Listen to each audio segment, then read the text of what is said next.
Okay, Chelsea, I'm gonna go ahead and get it started. Good afternoon, everybody. Thanks for joining this neighborhood meeting for the Berry Farms Town Center PUD Development Plan Division Number 4. Appreciate your time checking in and listening to this presentation. My name is Gary Velgren. I'm with KVD. I'm a land plan and landscape architect here local in town. Been working on this project since the early stages when it first started. So it's like my 26-year-old kid. So know it very well as you in this call.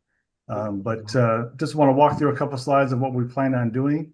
If you don't mind just holding comments till the end, I'll just go through the process and talk about the project and the highlights of what we're doing here. But basically, we are going for a revision number 4 to the development plan. The Boyle team and design consultants have been working with the City of Franklin staff and planning and aldermen to make some changes to the plan and tweaks to a certain portion element of the plan. And planning staff suggested we share this with Planning Commission and take this through a neighborhood meeting, even though these are really tweaks to the plan and the overall process, but want to make sure people are aware of what's going on. So we're doing that for this meeting. So with that being said, this is going to be heard anticipated at the Planning Commission on April 23rd.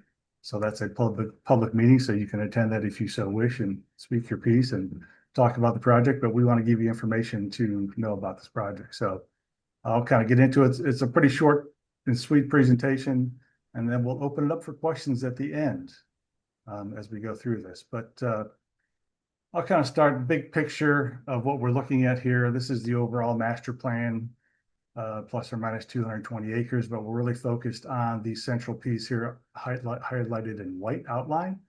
So what I have set up here is basically that this revision 4 is basically just to update the Berry Farms Town Center development plan to amend building types, uses, locations, and parking, and reconfiguration of open space, but there's no increase in entitlements in terms of square footage or number of units. It is all under the current entitlements from the last plan we did back in 2021, which is the plan to the left. So we're just pulling in, stretching the elements of the balloon, so to speak, of the buildings and reallocating uses, which always happens in a flexible plan for Berry Farms as we start to get into more detail and design elements. So plan to the left is what is currently approved. Plan to the right is what we're focused on this meeting. So it's really section 11, which is just north of Goose Creek and Goose Creek bypass. We're focused on this area of the plan revision. But as you look at this plan, and I want to keep in mind that even though we're adding these revisions and tweaks to the plan with no increase in entitlements or square footage or number of units, that the road widening projects and the bridge project has been approved by the FNPC, and the design team working with Boyle is going through that process. So those entitlements are still in place in terms of commitments to road improvements, connectivity to Goose Creek bypass, the bridge over the middle portion. That's all tracking through. It's anticipated to start some initial work this coming May, and then work through the summer on some of these things. But that's all in line, so that has to be done. So I just want to make sure that's understood by everybody as we start making these changes. So again, no entitlement increase, just refinement of the plan. So I'll kind of move into the enlargements as we see in the plan. Make sure that plan changes slides. So on the top is the original approved PD development plan. To the bottom is the proposed changes. And I'll kind of go block by block, just talking about what we're thinking about doing here. But no street networks are changing. The basic framework of the plan is still the same. Again, it's just pulling different buildings in different directions, moving them closer to the street or reducing in size. The number of units are not changing and the square footage is not changing. So the biggest impact on this plan, looking from top to bottom, I'll start on the C block. C5, C6, you'll notice these is large buildings in this location along Hughes Crossing and Berry Farms Crossing. These were anticipated to be 3 to 6 story buildings with around 200,000 square feet of commercial uses. You go down to the plan to the south here, we start to reconfigure these buildings to make them more pedestrian in scale, push them up to the street. So this building C5 that was a large 3 to 6 story building goes to a 2 to 3 story residential building. Again, just aligning with the street, less dense scale, more pedestrian friendly, just kind of intuitively worked with the streetscape along this block, along these 2 existing buildings, and then the future building B5 here. The C6 building's been reduced compared to the upper plan here at the corner. to a 2 to 4 story multifamily mixed use. So C5 building has 9 dwelling units converted to this building as opposed to this large, just mixed use multi-building C5. C6 is a mixed use commercial building with multifamily above retail on this location. So smaller building on Berry Farms Crossing, but kind of holding the corner is the building C7, which is a 3 to 6 story mixed use building at 150,000 square feet. So the block is intact, keeping buildings closer to the street, smaller in scale. And on my next slide, I'll talk about, it'll show some massing of what this really looks like in terms of just its scale and appearance on the street. Building C2, very similar to what's up top here. The parking garage has been adjusted a little bit, but we're still wrapping the block with buildings. C2 buildings are 3 to 4 stories. This will house around 67 units. So we're kind of adding some units in this location by displacing some of the commercial in this location as well. The C1 building gets reconfigured. On the top is a U-shaped building, had some multifamily units in there as well, with some mixed use element. It is now simply a 2-structure building, 1-story commercial retail coming along Village Plains Boulevard, anchoring that corner of the street that opens up into a little pocket park and then the water quality detention area. And moving to block D1 building comparison, relatively the same organization, but we're adding some just mix of uses here, kind of integrating different aspects of amenities associated with the building on this block D1 up top. We're just basically, as I mentioned, just pulling the balloon. We're kind of stretching this building out to the street, moving the plaza from the corner interior to the building and amenitize that. But buildings D1, this has 181 units in this block. So we're kind of pushing the balloon, as I mentioned, the units on this side, along with retail ground floor, mixed use buildings along this edge. You kind of mirror what's has begun along the park along Public and then coming down Village Plains Boulevard. These buildings are 3 to 4 stories in range, with a structured parking block in the middle, which was very similar to this block here. So if you look at these two, the buildings are addressing the street as we always need to do. Parking relegated to the rear, same for block C. You'll notice on D2 and D3 buildings, that was initially denoted as a 1 to 4 story building or a 2 to 4 building story along these two buildings, but we like to bring the scale down on D2 and D3 to 1 story overlooking the Publix parking lot to animate that street and allow for some retail uses and focus the residential blocks around the D1 buildings here. So as I mentioned, no increase in density, just kind of shuffling the pieces around. And as we're working with staff, they suggested that this goes before Planning Commission, as I mentioned, to kind of work through the process because things tweak as you start to work through a mixed use master plan and the edges get pushed and pulled, but wanted to showcase that. This shows the overall massing kind of from the original 2021 plan up top are the 2 sketches, and the below is what we're proposing. So I'll start again on the C block. This is the originally approved C block kind of massing wireframe sketch. And then below is what is being proposed on the C block. So this is the existing Residence Inn right here on both plans for reference. And then this terminates down to the Publix park at the end. Publix is back here. And that's that same street here going down the Publix here, that open space at the corner in Ludlow and Prime and Publix. So when you notice the plan here, as I mentioned, the originally approved, it shows 2 larger scale mass buildings, 3 to 6 stories, mixed use, office, retail. If you go down to this plan here, you see the building structure mass decreases, becomes more of a neighborhood residential street with some ancillary retail office mixture as part of that, then the parking deck relegated to the rear. But you can see that massing and scale starts to relate down to the streetscape, as I mentioned, down to Berry Farms with this existing residential and retail mixed use here. This, what we call the B5 building, is not built yet. We're not changing this building. That is what is currently on the approved plan as it shows up here, but that is residential. So now we're starting to face some residential against residential on this main street, which makes a nice pedestrian scale.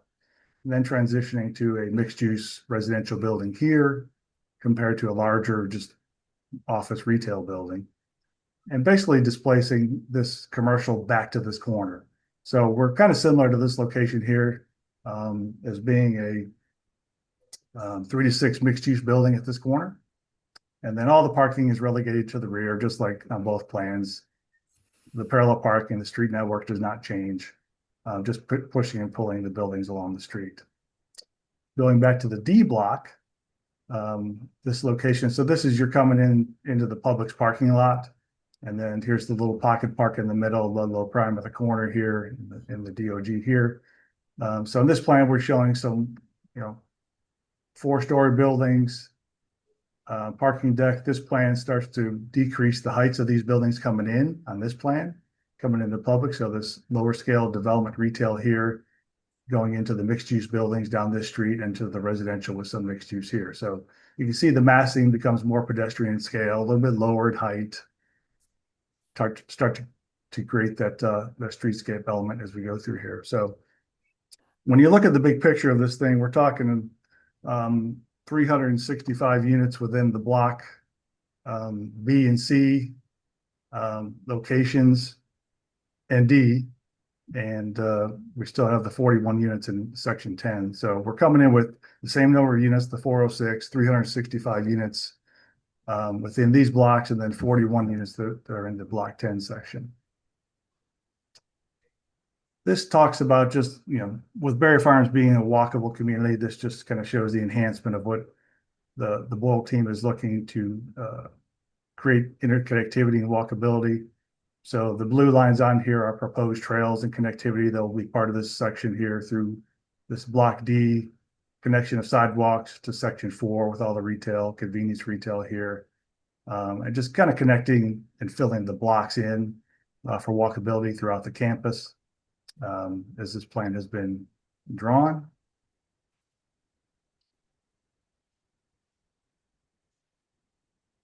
So yeah, that concludes the presentation. I'll be happy to answer any questions you may have about the development and as we talk this through. Appreciate your time. Gary, this is Dan Clapp. Yes, sir. You show a little small new building in the pocket park right across the parking lot Yeah, right here, this from little guy. public. Yes. Yeah. Mm-hmm. What is that intended to be? That is a previously approved building that we had done for section 11, which is this grouping of buildings here. That is an amenity retail jewel box for that location. It's already been previously approved, just hasn't been built yet. So we want to show that on this diagram. That's always been part of the project. But we see that as some type of an amenity anchoring that park in that location. Okay. And it's part of the entitlements. Yeah, I just wanted to know if it was part of the new schedule to be built. So it sounds like it is. Hi, Dan. This is Adam Balish for folks that I don't know, a partner at Boyle and kind of managing this project. Nice to see some familiar faces and names again. It is. But yeah, so we, as part of the last, I'll call it phase of Berry Farms Town Center that we built several years ago, we delivered all the utilities to that area and have stubs for water, sewer, electric, and things kind of at that building pad. And so we would anticipate as part of this upcoming site plan submittal that would be for essentially everything in orange minus the corner large office building and deck in the D block. I'm sorry, C block. C right here. Yeah, C block. That everything else is on the screen would be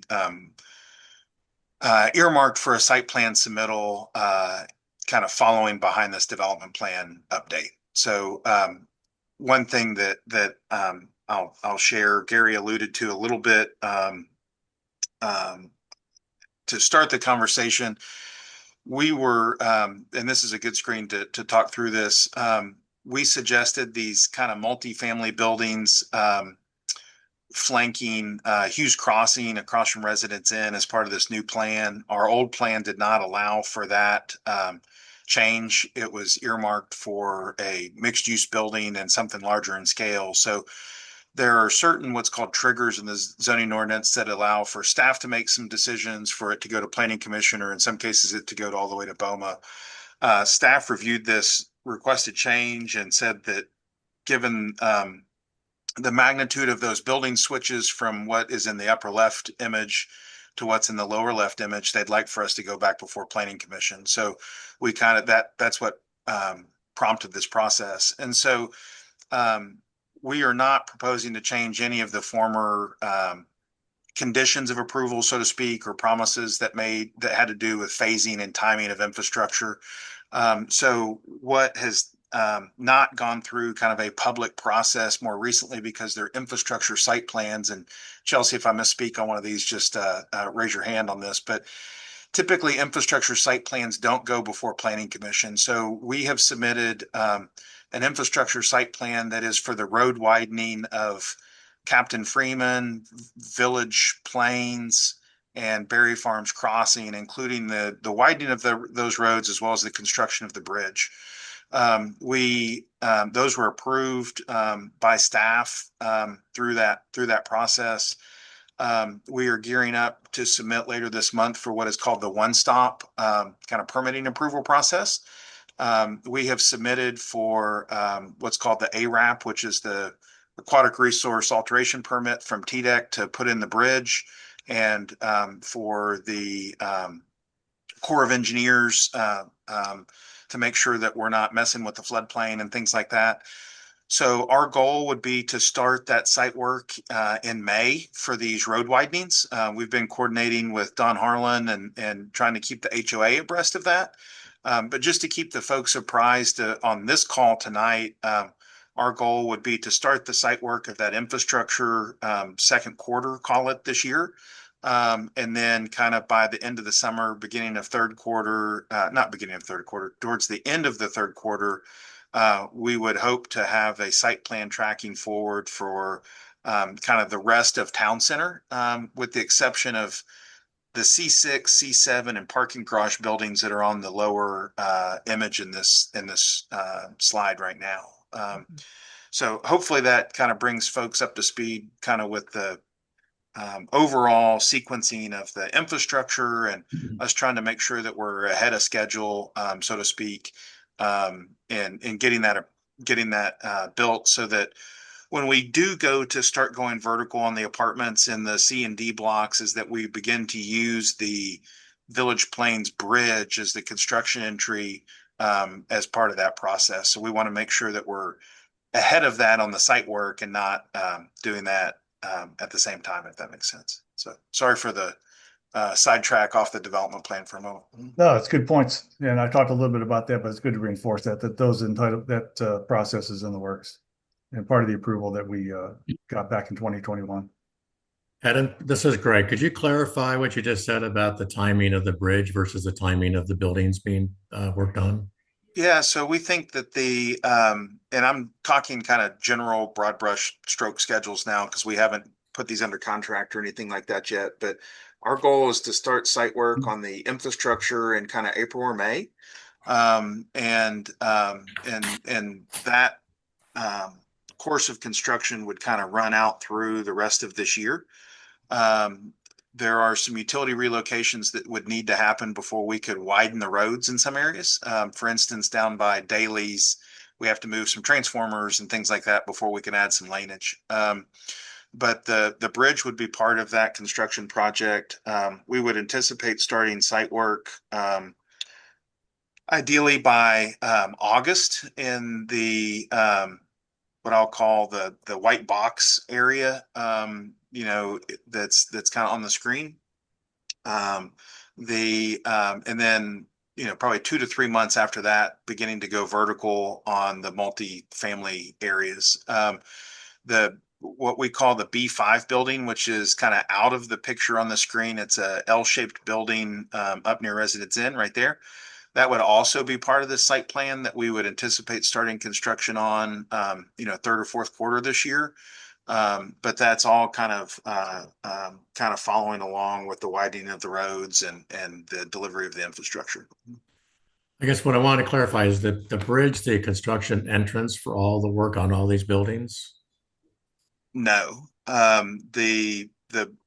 there would not be a road in place to get from the bridge to the B5 building. So that L-shaped building that Gary just outlined. There would not be a road constructed. There's no way to transverse the site from the bridge to that L-shaped building, through that time. So, and then similarly, they're unrelated to any of the stuff that we're talking about tonight. We would hope to start site work and construction on a series of townhomes that are behind Residence Inn that is unrelated to this development plan update. But there will be some construction activity up there that is, again, independent of the bridge and kind of some of this Main Street area. So hopefully that answers your question. I don't want to mislead folks to say that every construction vehicle is entering in and across from the bridge. It becomes kind of physically impossible to connect some of those areas to that bridge at the end of the day. So for the area that's in the kind of polygon shape outlined in white, is the construction entrance for that area going to be the bridge? Yes, and so there will be some initial site construction that starts kind of in conjunction with the bridge. So obviously, at some point, we have to deliver things to the north side of the creek before the bridge is installed. But our anticipation is that as construction ramps up, we will be using the Village Plain entry as the primary entry for construction workers, for staging, for deliveries, and all that good stuff. Okay, I had another road-related question. The chart that was up earlier showing sidewalks, if I recall correctly, did not show a sidewalk going from where Captain Freeman joins Goose Creek Bypass. Did not show a sidewalk extending, all the way to Goose Creek Bypass, where Captain Freeman comes out. Is that going to be there? What is shown right now is the bike trail. And so these the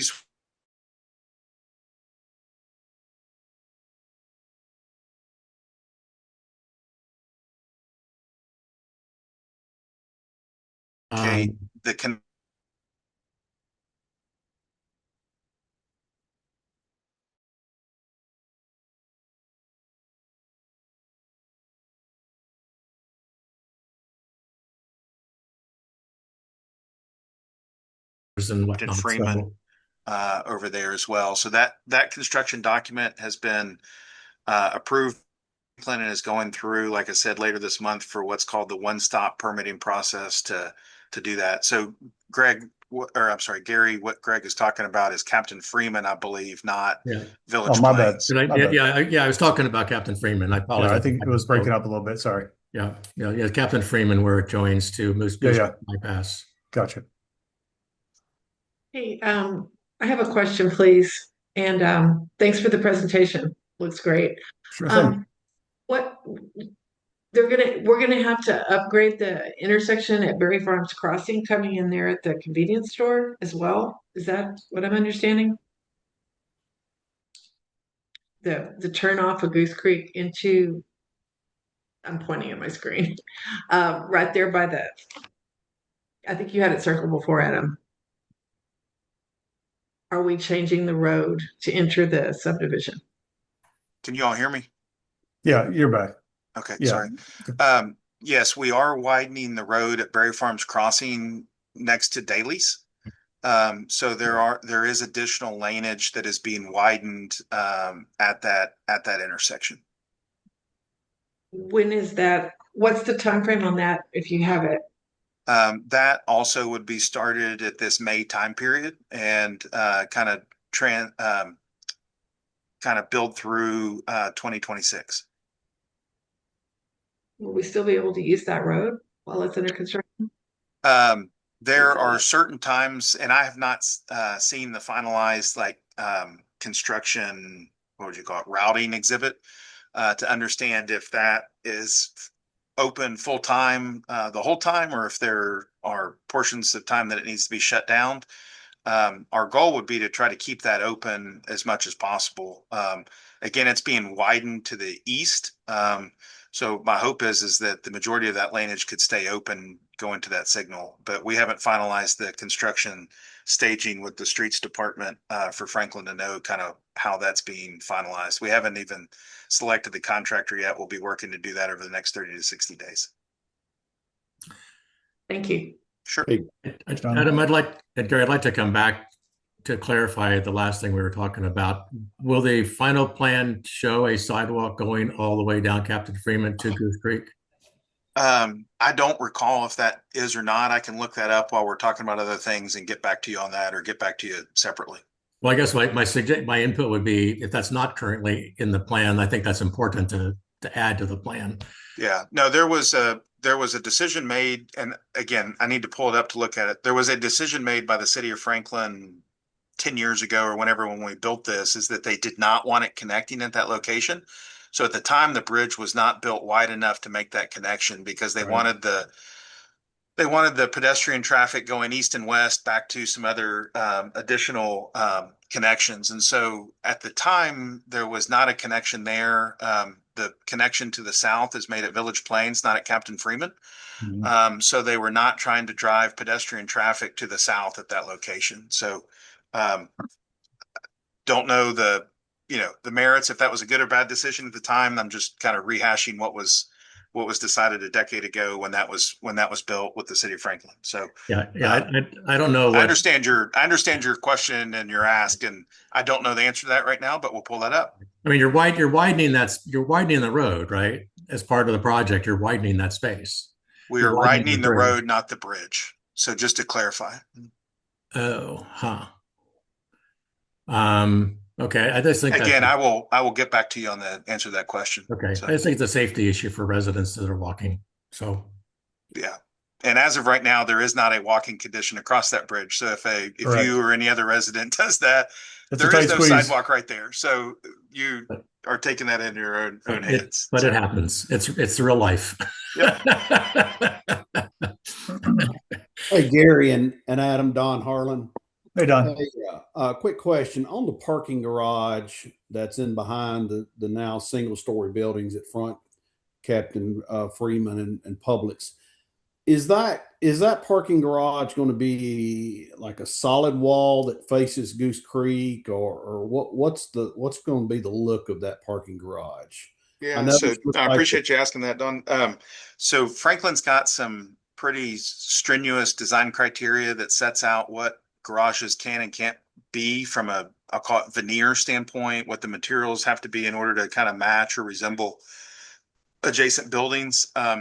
We don't believe, because of the tree canopy and the buildings in front of it, that'll be something that is extremely visible from Goose Creek Bypass or even Captain Freeman as you're coming in. So although that's not been fully designed yet, we would anticipate a series of veneers and screens and things like that to make sure that that garage blends into the site and is not standing out like a sore thumb, whether it be from the major thoroughfare on Goose Creek Bypass or on Captain Freeman. Yeah.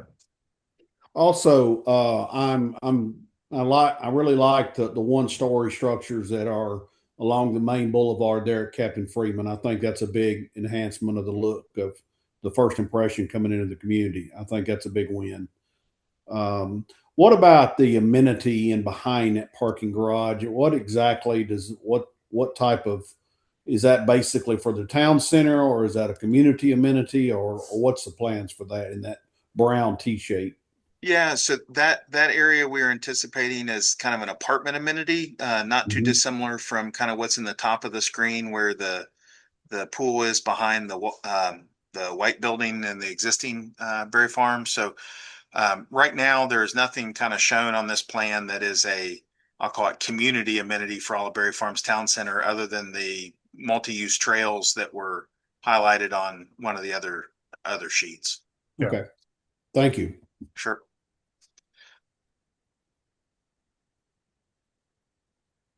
Any other questions we can address?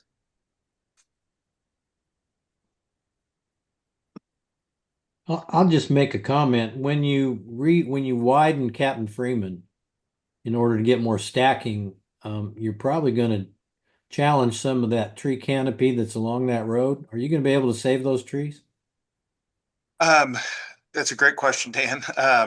What we have worked through with our landscaper is whether or not we can relocate the existing trees, or if we're going to have to replant new ones. So we haven't quite figured that out yet. There's I think there will actually be some additional canopy trees that we have to plant along that side as well.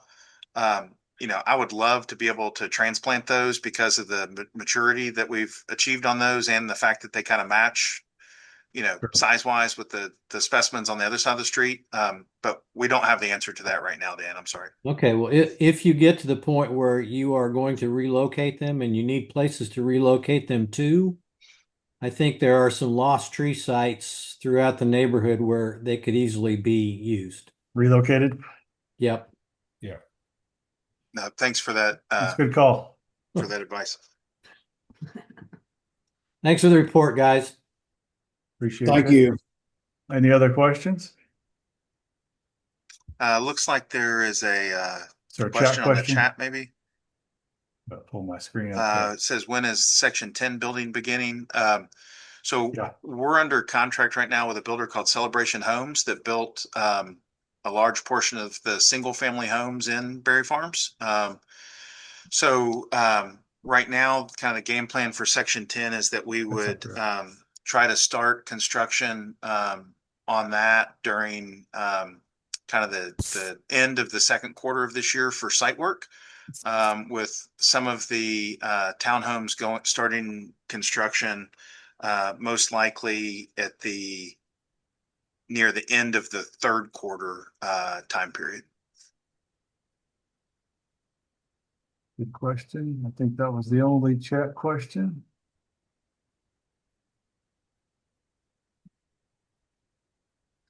Any other questions? Last call. I guess this is not a question, a comment. I personally like the fact that more of the density has been pushed into the D block. So appreciate that. Yes. Appreciate everybody's feedback. If there's no other questions, we'll close this meeting out. We appreciate everybody's time and taking the time to listen and learn more about the project. But again, this will be a Franklin Planning Commission, and we appreciate your time.